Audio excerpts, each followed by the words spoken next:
So, a thing happened today. I got stuck in reverse gear in my 1975 Series 3 109 diesel.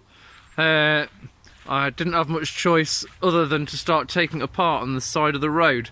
Luckily I have a friend who works at a Land Rover place who sent me the picture of the right page with the right bits of the top of the gearbox and the bottom of the knob here.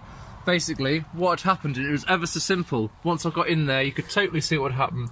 I took the top off, cover off the gearbox. Now down here, you can just about see that the knob has come out of the mechanism. Now, what had actually gone wrong, you can just about see here, broken end of a spring, which is in actual fact still hanging down just inside there.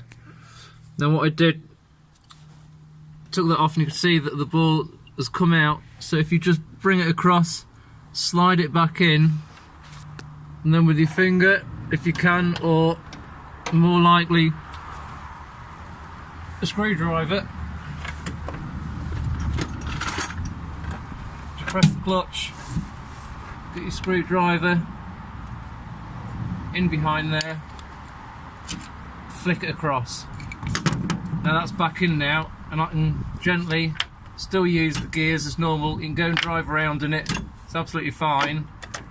Just mind that I'm going to replace that spring, which I suspect covers that over and stops it from pinging out, you see.